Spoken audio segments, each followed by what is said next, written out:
Nah, wis ngantuk urung, Nduk? Dereng nggih. Semak mripatmu ya puadang no. Padahal niki wau kula tas mimi obat batuk lho, Pak. Apa ya?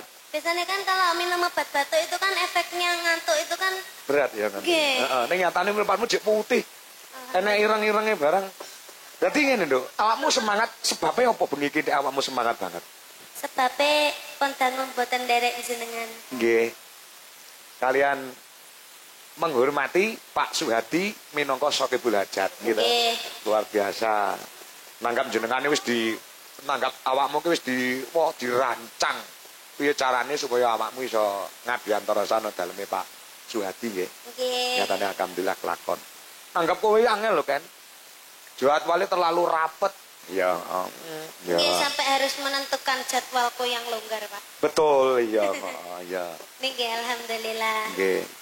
Nyatane jeng ben niku nggih menyesuaikan jadwalmu sing longgar ning Karanganyar tanggal 24 kuwi ya. Nggih.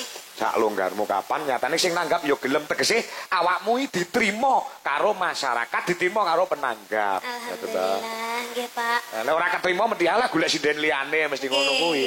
Dalang ya seperti itu, nek ketrima ya manut karo dalange. Nggih, Pak. Nek ora ketrima delalah tanggapan murah dibatalke. Nek jenenge ketrima ki dalang ora iso golek tanggal liyane ya gelem sing nanggap, nggih ta? Nggih. Nembang apa saiki Cahayu? Monggo niki jineman sik ngono ta? Mas. Para pinisepuh tasik pareng lenggah ke lho, bapak-bapak. Sik kepengin buktekne nek Calindri kon nembang klasik iso apa ora? Loh, malam hari ini atau pagi ini dibuktikan kepada masyarakat. Ora mung sing lenggah ana daleme Pak Suhadi, soal buatik ning akeh sing isih pareng mirsani wonten ing channel YouTube uga ana ing TikTok iki ning Dwi Jolaras Indonesia isih 3.500 sing nonton awakmu. Kaya ngono kuwi. Lah ya biasane 50 itu. Ya, heeh. Jineman apa nak? Cahayu. Jineman micil ketoprak nggih. Oh, pelak napa silindro? Pelak. Pelak nggih. Nah, ya. Deh. Ayo Mas. Yokohama. Ya, coba. Topi Yongban. Ngono kae ya? Nggih, Pak. Ah, ya. Iki nderek ajar nggih. Mungkin nek salah ampun ditukani lho. Oh, mboten sampean iki anakku gek ayu. Lek salah ora tak seneni beda karo sing cungpe kae salah kekrek cangkeme. Ya ora. Nek aja ora ngetok-ngetoki truk lek labuh Mbak Retno cungpe ken biyen sak yaene. Ayo, kuwi tak wet-wet kok. Ah ya sesuk pamit. Sesuk kita nyanti-nyanti kok. Iya, coba kayak apa? Topi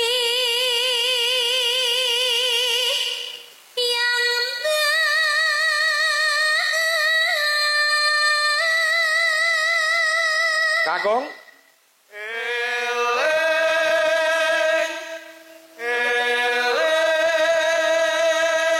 sesuk nek kundur salam go Bapak Soleh kelawan Mamah Wiwin ya. Nggih, Pak. Ki mau melu ora? Mboten. Oh, mboten. Jaga adik. Jaga adik. Nggih. Ya.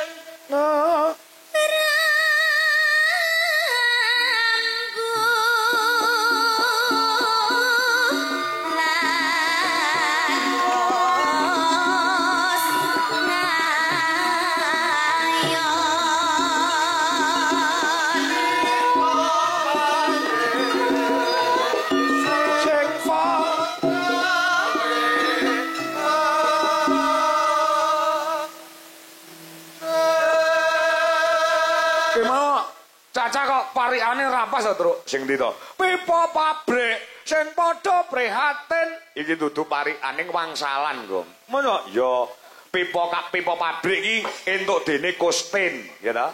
Mula pipa pabrik ya. Sing padha prihatin entuk dene Kustin. Wow. Pipa montor apa kuwi? Aja gawe repot apa kuwi? Kenapa? Iya ya, Kang. Heeh. Pipa pipa banyu. Apa kuwi? Mlaku alon-alon. Apa kuwi? Paralon? Iya, bener. Pipa uwong. Apa kuwi, Kang? Aja gampang lali. Apa pipa uwong kok aja gampang lali? Ali-ali.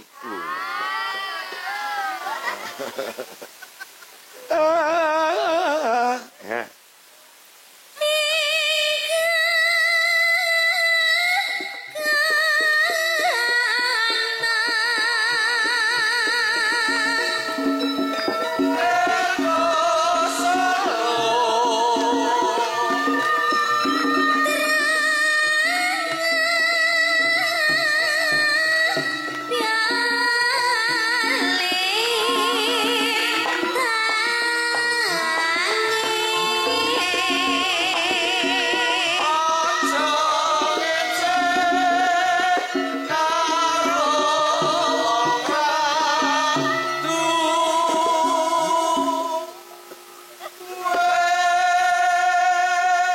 Lanjut.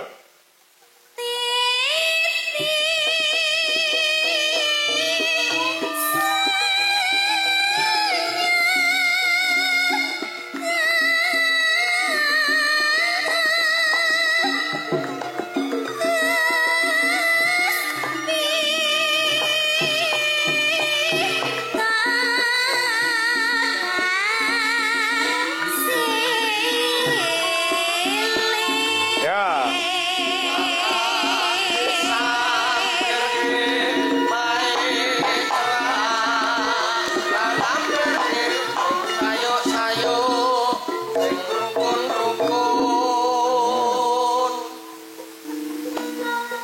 Lajeng.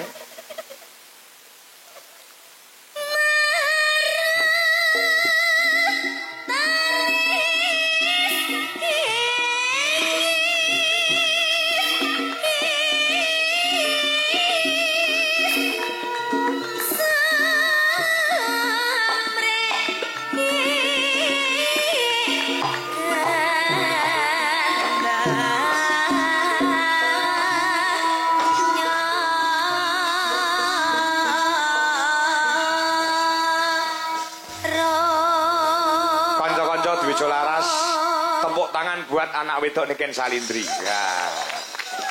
Luar biasa loh, klasik barang ya dipangan. Loh, piye to?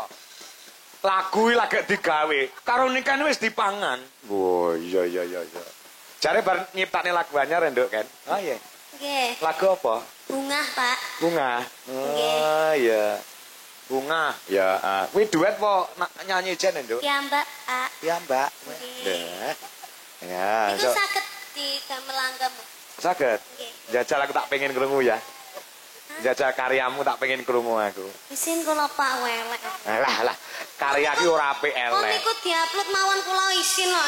Lah nyapa? Mboten kula share. Weh, saiki ngen mboten usah diupload. Aku tak pengen krungu karyamu kaya ngopo, ngono lho. Pelok Pak Slendro. Ketingale pelok. Oh, larase petot. Pelok kok petot. Pelok kok petot. Bagonge omong angger luwe omong gampang kleru itu. Alah. Kowe mau ora ngetok-ngetoki dikai daharan karo penjane Pak Suhadi. Wah, jangan sop. Wah, tempe, wis apa ke mau urang. Weh, luar biasa. Matur suwun Mas Suhadi. Mugi berkah dumateng panjenengan sak keluarga. Nggih. Amin. Ya, langgam nduk jajal sak langgam kok gen ditutne karo Mas-mas Dwijo Laras Indonesia. Tak pengen krungu Bapak. Ya, coba buka celuk. Ayo, kanca-kanca konsentrasi. Walaupun baru pertama kali, ning tak kira kanca-kanca iso. Ndak iso lagu Ngawi Rama. Oh, ya mergo nek mondol kok. Nek mondol mbuh nek ngirane. Nyoba Slendro, Mas. Oh, Slendro. Nggih nek pelok kok dhuwuren ketinggalan. Oh, ngaten. Ya, Slendro Mas yo kok. Oke nek Slendro ke kendean berarti kok pindah pelok neh ngono lho. Oh iya, ora apa-apa. Jenenge bebas. dijajal ayo. Dijajal boleh. Aja disalahne yo. Ora nek sing nyalahne kowe. Mulai nyalahne kowe tak gelute. Nah, ya. Nek gamelane entuk dijajal, nek wong ra entuk terus. Oh iya, heeh. Wong kok dijajali. Ayo jajal. Ya. Saestu niki, Pak. Tenan, aku pengen krungu tenan. Ya. Coba. Nyada aku ngalamoning aku tresnaku ning kowe rasamu tak eling janji-janjiku mong kanggo sliramu dowong bagus jantung atiku waktu-waktu kang mesti saksi sliramu dadi siji nyawang endahe seni wong loro dilakoni jejer wong loro kaya dewa dewi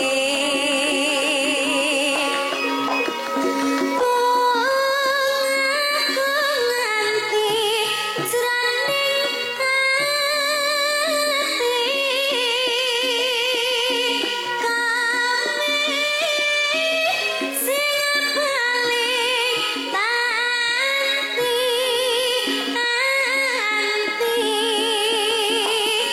rino kelawan wengi dongaku mung siji duh Gusti mugi saged tekan pati.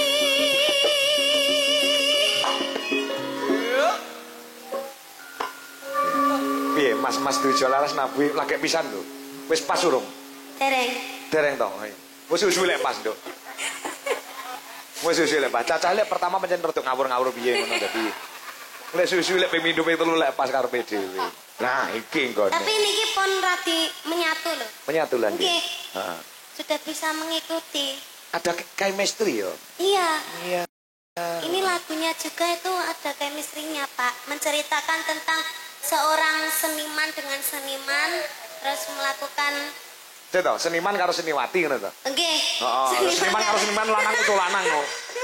Maksudnya seniman karo seniwati. Nggih. Seniman kali seniwati. Heeh. Mungkin terus pacaran terus menyaksikan keindahannya seni berdua. Oh gitu. Kuwi sapa? Aktore sapa kuwi? Aktore sapa aktore? Aktore rahasia, Bang. Oh rahasia. Iki jane lagu sket biyen opo? Lagi metu iki.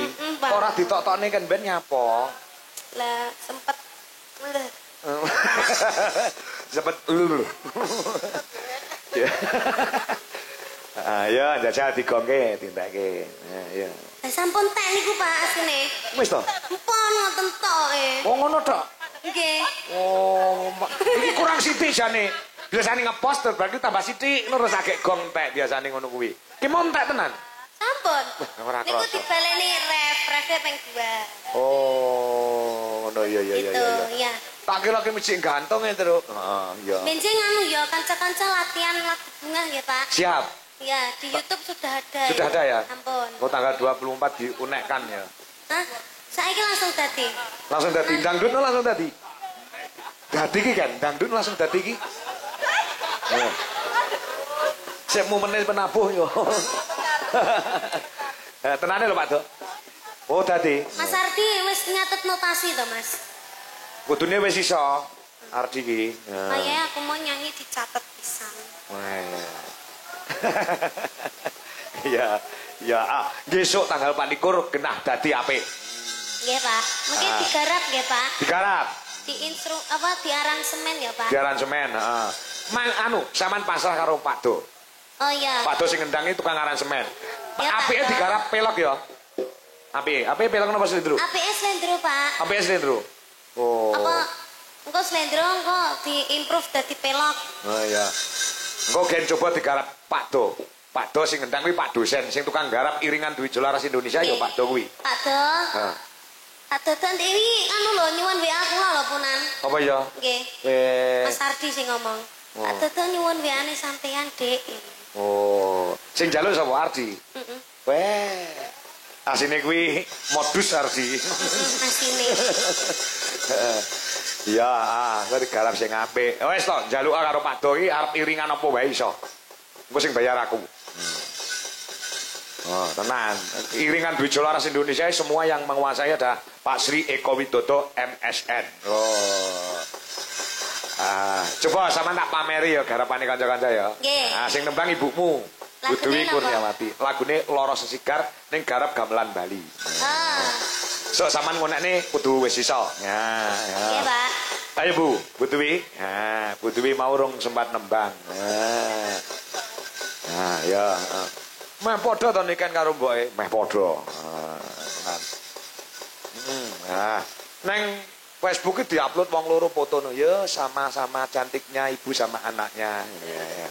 Aku wis nyauri istri saya itu. Aku yang ngono. Ayo. Loro Sesigar garap Banyuwangenan Bu Dwi Kurniawati. Yo sing pembalunge kudu konsentrasi. Ya, coba. Coba, iya Cok, kayak apa Cok? Musiknya gini ngetutke, Loro Sesigar. Ya. Ya. Yuk, Banyuwangenan bro, dados.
Sing nulis Mas Sri Eko Widodo.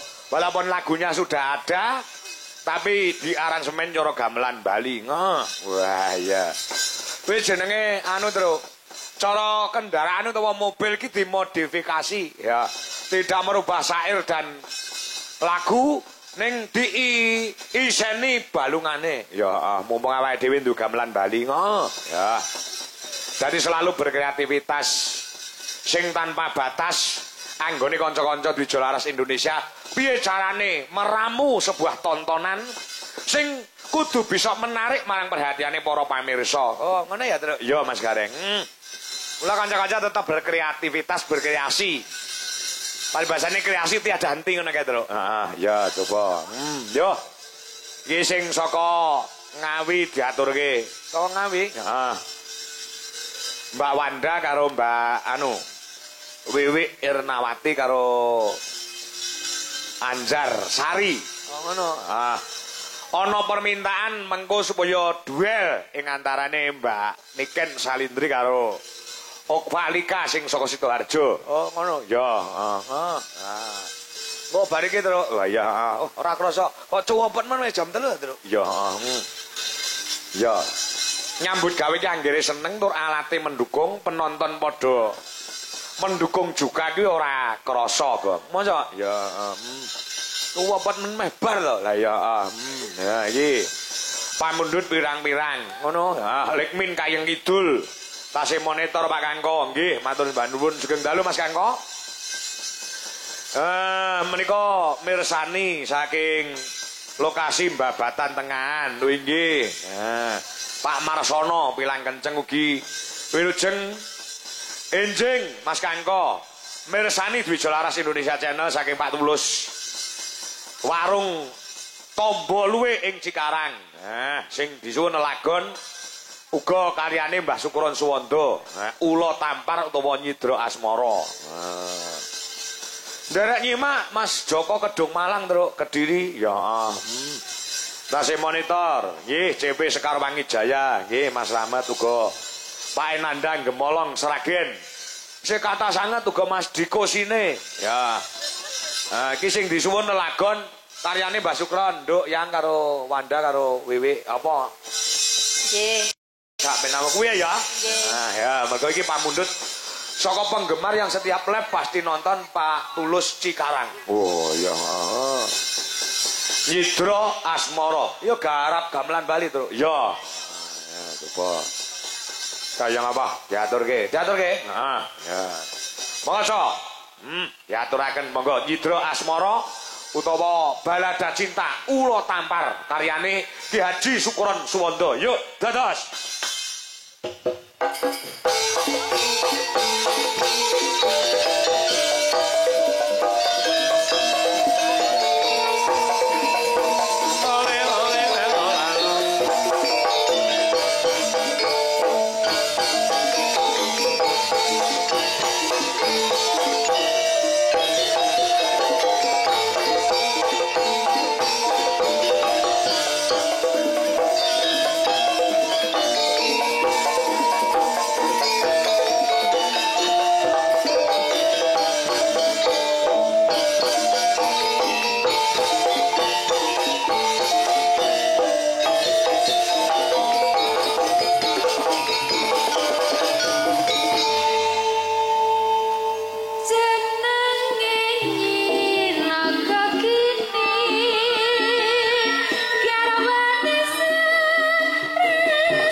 luar biasa ya kok. Ya iki minangkani godhong tela wae iso gawe lega ya gene. Menungso karo menungso ora iso gawe lega ngono kae. Heeh. Ini kan kon duet karo duel karo Oma. Ya, lagune manus sing cah loro apal apa? Nah, ya. Ngono, Truk. Ya, ya.